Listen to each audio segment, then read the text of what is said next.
If you are in your late 40s or your 50s right now and some part of you has already quietly decided that retiring broke is just where this is headed for you, I need you to hold that thought for the next 12 minutes. I am not going to say something comforting and vague to talk you out of it. There is a specific contribution window the IRS opened for people your exact age, and government data shows almost nobody your age is actually using it. If you do not know it exists, you could be leaving tens of thousands of dollars in retirement savings on the table before you even get to the investing part. Retiring broke is not your destiny. It is a math problem, and most people have not been shown the real numbers. 4 things, in order. First, the super catch-up window, a rule that lets certain ages contribute far more than everyone else, and almost nobody uses it. Second, a tax credit that is about to quietly disappear and get replaced with something better if you move before it does.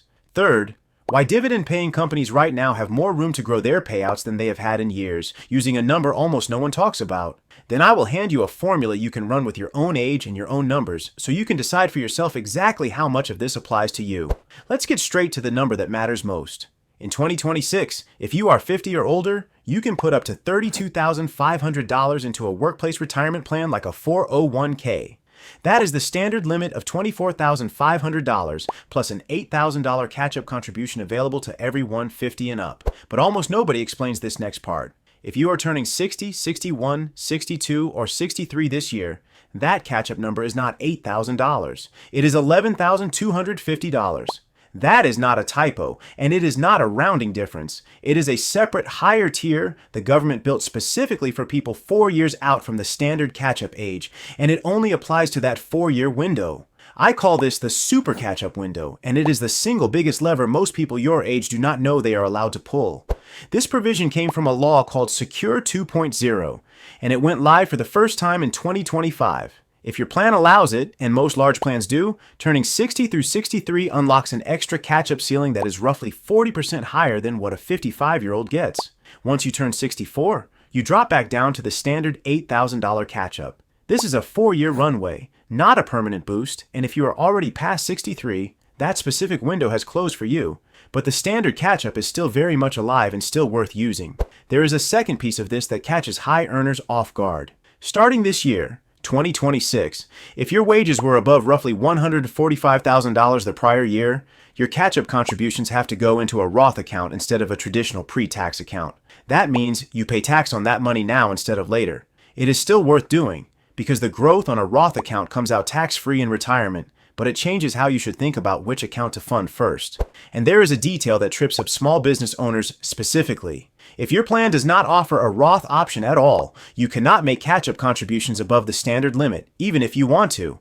So if you own your business or run payroll, this is worth checking now, not in December. That's the mechanism. But knowing a rule exists and actually using it are two very different things, and the data on that gap is honestly staggering. Vanguard tracks the actual behavior of nearly 5 million retirement plan participants every year in a report called How America Saves, and their numbers for people eligible for that super catch-up window in 2025 are rough. Only 13% of them actually contributed above the standard catch-up cap. Zoom out to catch-up contributions in general for everyone 50 and older whose plan offers them, and only 17% used the feature at all.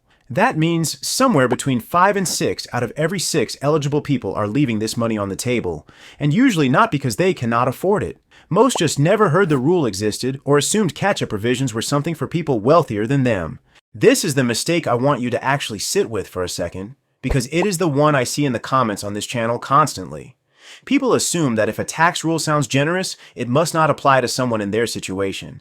But this is not a loophole for the wealthy. It is a rule built into the tax code specifically for people who did not max out savings in their 30s and 40s, which statistically describes most Americans. The Federal Reserve's own survey of consumer finances found that the typical household aged 55 to 64 has a median retirement account balance of $185,000, which is different from the average of over $500,000 that gets reported more often, because that average gets pulled up by a small number of very wealthy households. The median means half of households in that age range have less than $185,000 saved. This window exists because the government knows most people are behind and built a specific tool to help them close the gap fast in a small number of years right before retirement. That's the super catch-up window and why almost nobody is using it. But there is a second gap hiding in plain sight. and this one has an actual expiration date attached to it. There is a tax credit called the Saver's Credit that has existed since 2002, and it is a genuinely useful piece of the tax code for a moderate income saver that almost nobody knows about. Depending on your income and filing status, it can give you back 50%, 20%, or 10% of the first $2,000 you put into a retirement account as an actual dollar-for-dollar reduction in your tax bill. Contribute $2,000 and you could get up to a $1,000 credit. Married and filing jointly, that doubles to a possible $2,000 credit on $4,000 contributed. And this is the detail almost nobody talks about. According to survey research from the Transamerica Center for Retirement Studies, only 48% of workers even know this credit exists. And according to the IRS's own data, only 5.8% of tax returns actually claimed it in 2022. Not 5.8% of eligible returns, 5.8% of all returns filed. This is one of the most underclaimed benefits in the entire retirement system, and it is about to change shape entirely. Starting with the 2027 tax year, the Saver's Credit is scheduled to be replaced by something called the Saver's Match, created under that same Secure 2.0 law. Instead of a credit that shows up when you file your taxes, eligible savers get up to a 50% match, up to $1,000, deposited directly into their retirement account by the federal government.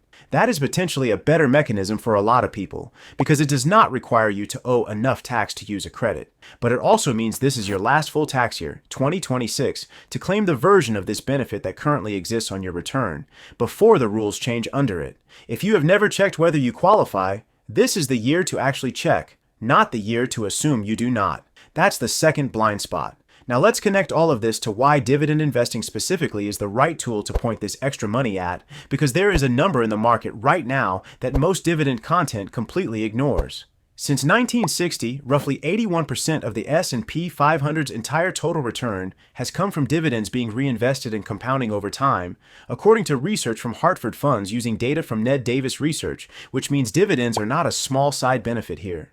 They are the majority of the return. And looking further back, from 1940 through 2024, dividends made up an average of 34% of the S&P 500's total return every single year, spiking to over 60% during rough decades like the 1940s and the 1970s, when price gains alone were nearly flat. This is the piece that almost nobody covers, and it is why right now specifically matters. The average company in the S&P 500 has historically paid out about 55.7% of its earnings as dividends, going back nearly a century. As of the end of 2025, that payout ratio sits at just 32.3%. That is well below the long-run average, which means companies are sitting on a much bigger share of their profits than they typically do, and have real room to grow their dividends from here if they choose to, rather than being stretched thin already. I call this the payout runway, and it is a tailwind for dividend growth that almost never gets mentioned. One more piece before we get to your number. There is a well-known trap in dividend investing, and it is chasing the single highest yield you can find. A long-running study from Wellington Management going all the way back to 1930 found that stocks with the very highest dividend payouts perform no better, on average, than stocks with high, but not the absolute highest, payouts. In fact, the second highest tier of dividend payers beat the S&P 500 in 6 out of 10 multi-decade stretches since 1930, while the very highest yielding stocks did not show that same edge. The fattest yield on the screen is usually a warning sign, not a bargain. That includes REITs, which are legally required to distribute at least 90% of their taxable income as dividends, which is exactly why their yields run higher than the broad market, currently sitting around 3.6 to 4.6% depending on the sector, according to Narrett's own index data. That is not a red flag on REITs specifically. It is just why you should expect their yield to run structurally higher, and judge them on that basis instead of comparing them directly to a typical stock's yield. Time to make this real with actual numbers at 3 different starting points, because your situation is probably closer to one of these than you think. Say you are 52 years old, earning $85,000 a year, with $60,000 already saved. Right now, you are eligible for the standard 50 and older catch-up, an extra $8,000 a year on top of the regular limit. You have 8 years until you turn 60. If you use just that standard catch-up amount every year until you hit 60, that alone is an extra $64,000 contributed before a single dollar of growth. Then for the 4 years you are 60 through 63, you shift into the super catch-up window, contributing $11,250 a year instead of $8,000. Assuming that number holds roughly steady with inflation adjustments, That is another roughly $45,000 over those 4 years. Combined, that is around $109,000 in catch-up contributions alone, separate from your regular contributions before any market growth or dividend reinvestment is even factored in. Now say you are starting smaller, with only $15,000 saved at age 50, earning $60,000 a year. The same math still applies to you. You still qualify for the same $8,000 catch-up right now, and the same $11,250 super catch-up window when you hit 60. The dollar amount of your existing balance does not disqualify you from either mechanism. This is not a program for people who are already ahead. It is specifically built for people who are behind. And on the higher end, say you already have $300,000 saved at 55, earning $150,000 a year. You are now in that Roth catch-up mandate territory we talked about earlier. So your catch-up contributions from here forward need to go into a Roth account if your plan offers one. The math on the contribution side is identical. The tax treatment is what changes for you specifically.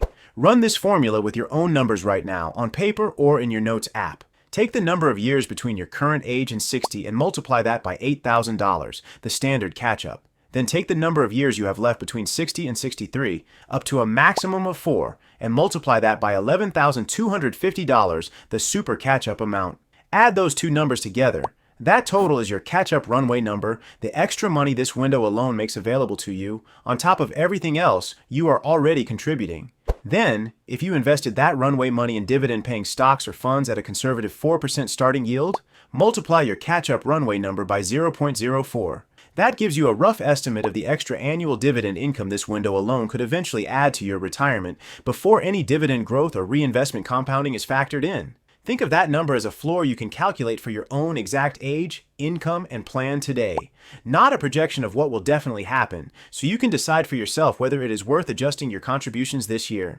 Bringing this together, the super catch-up window gives certain ages a contribution ceiling roughly 40% above the standard catch-up, but only 13 to 17% of eligible people are actually using catch-up provisions at all, which is the 5 and 6 blind spot. The Saver's Credit is one of the most underclaimed benefits in the tax code, known by less than half of workers and claimed on barely 1 in 20 returns. And 2026 is your last year to claim it before it becomes the Saver's Match in 2027. And the payout runway shows that dividend-paying companies currently have more room to grow their payouts than they have had in years, while the data on yield chasing shows the highest number on the screen is usually the one to be cautious of, not the one to chase. Run the formula above with your own age right now and drop your catch-up runway number in the comments. I read every one of them, and I want to see how many of you had no idea this window even existed until today. If you want to know exactly where to point this money once it is in your account, I already broke down the specific dividend funds worth considering ranked by tier. Go watch The Best ETFs to Live Off Dividends in America Next. It picks up exactly where this video leaves off, and it will show you precisely what to do with every dollar of the runway you just calculated. Retiring broke was never actually your destiny. It was a math problem nobody handed you the real numbers for. Now you have them.